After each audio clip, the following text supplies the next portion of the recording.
It's almost here. It's the week of the SEC championship game, and this game has been talked about for weeks and weeks, maybe even months. This is Georgia's time, supposedly. This is the time that Georgia finally makes it right. This is the time that Georgia gets off the cuff and they stop choking it away. They've lost 6 games in a row to Alabama.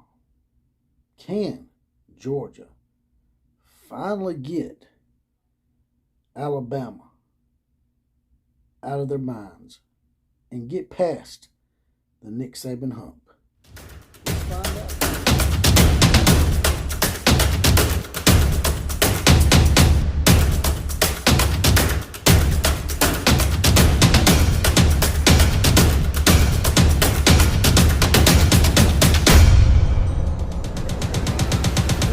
Well, here we are, the last week of college football in the regular season.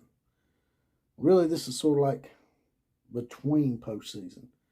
It's the conference championship game. And this is the game that Georgia's been waiting on.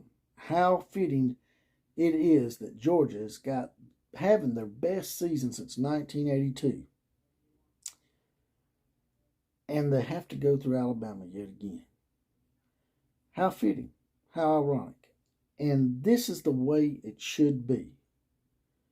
But before I get to all that, I'd like to ask you guys and gals to like, share, comment, and subscribe to this channel. That's right. And as always, this is the home of the Common Joe and the Common Sally in the know, even more so than all those media talking heads. Now, getting right to it. This game is a game that Georgia's been needing for quite some time. Georgia is a team that surprisingly hasn't won a national championship since 1980. Now, I know we talk about that all the time ad nauseum, but it's just amazing to me because Georgia's had so many great teams and great players throughout the years since 1980. Georgia, in my opinion, probably should have won a national championship or two under Mark Richt. Just never was in the cards because there comes this guy named Nick Saban, and numerous times they've had double-digit leads on Alabama and seemed to find some way to choke it away. This year, Georgia's never went into the game undefeated, and they're going into the game undefeated. So all the Georgia fans are saying this is an entirely different situation. This is much different than any of those 6 games that they've played against Alabama since Nick Saban arrived. And they could be right. They could be right because the defense that they have now is being called one of the greatest defenses of all time. But the thing is, they haven't really been tested in the secondary, in my opinion. Tennessee gave them a little bit of a nudge, but because Josh Heupel had a couple of brain farts and passed on a few field goals, changed the entire momentum of the game, and Georgia ended up pulling away at the end and making it look rather pedestrian, although it was still a pretty close game, I think, for 3 quarters.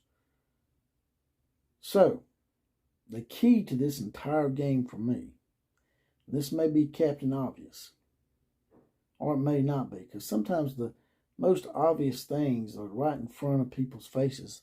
They can't see it. But the most obvious thing to me in this whole deal is the Alabama offensive line. If the Alabama offensive line can shore themselves up and somehow during this week have a coming to Jesus moment and decide, look, it's one game, guys. It's one game. We are banged up. We're the walking wounded because they've got plenty of injuries on the offensive line. If we can get just through this one game, just bow up and block these guys and give our quarterback just an extra second or two, this game could turn out much more differently than a lot of what the pundits are saying, a lot of the Georgia fans are saying. And, I don't have a problem with Georgia fans being confident in their team and thinking they can win. I would hope they would because that's their team. But there's a difference between being confident and thinking that someone owes you something or it's a birthright. When you haven't shown the propensity to win a championship, you want the respect that you haven't earned yet.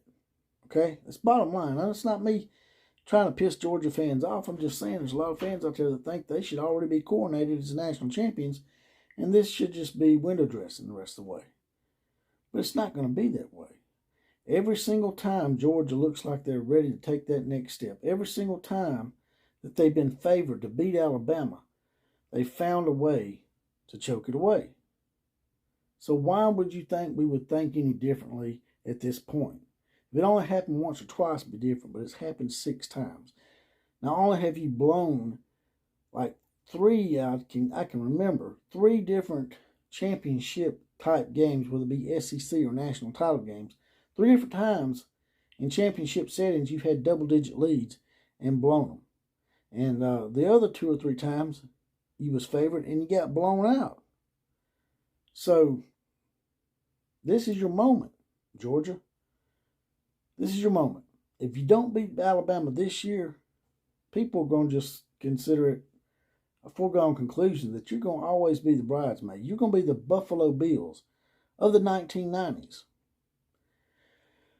So, Georgia's key is to do what they've been doing all year. Blow up that offensive line, get pressure on Bryce Young, and don't give him time to pick apart your secondary. Your secondary may not be god-awful, but it's not one of the best secondaries that I've ever seen.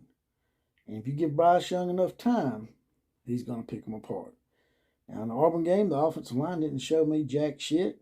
They didn't show me they could block the run, block for the pass, or anything until the last drive, which Auburn was sort of in a prevent defense. If the Auburn defensive coordinator doesn't go into prevent defense, Alabama may not win that game. And then, of course, they had the issue with Tank Bigsby run out of bounds and stop the clock and give us an extra 40 seconds, as Gary Danielson aptly said about 27 times. Because we know Gary's got a little axe to grind with Alabama because he's had to put up with watching Alabama win pretty much his whole career at CBS. And thank God the SEC's leaving CBS, I think, in a couple of years, maybe next year. But that's neither here nor there. This game for me has been hard, been back and forth.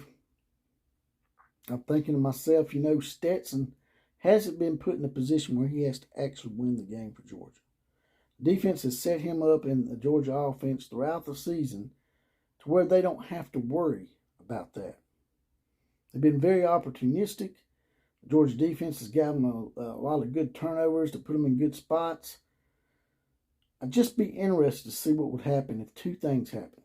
1, if Georgia for some reason gets down by 2 scores early, or 2 scores at any time in the game, if they would get down by 10 points, I'll be interested to see how Stetson reacts. I'd be interested to see how Kirby reacts.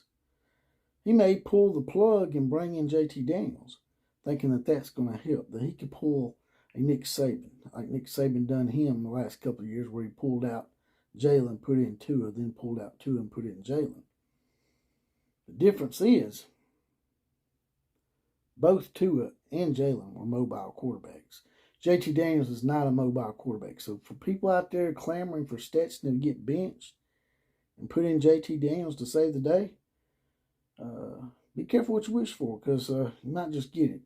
And if Kirby pulls the guy too quick, puts in JT Daniels and Will Anderson and Dallas Turner eat his ass up, you could be looking at something that nobody's even fathomed. Everybody's talking about either Georgia's going to win a close one or Georgia's going to blow Alabama out. When in reality, if these 2 quarterbacks get shook, which they haven't all year because they haven't been put in a position to be shook, you could be looking at Alabama winning by a few scores. I know that people can't even fathom that idea, but if they get down early and they get a little rattled, you keep that defense out there on the field, I don't care how good that defense is, Alabama's going to score. You end up looking at a game It ended up like 21 or 28 to 3, 28 to 7, something like that. But in the end, I have a big issue with Alabama's offensive line. Now, going back and forth on the game. And I'm hoping if they can just give Bryce Young at least 3/4 of good blocking, Alabama can win this game. And Georgia will once again be shaken by the Alabama curse that has been haunting them for the most of this century. So in the end, I think that the offensive line is going to bow up a little bit, maybe. Georgia will probably get to them a couple times. But in the end, I think Alabama's going to pull this out. And it might be a little more comfortable than people want to admit. So, I'm going to say Alabama 28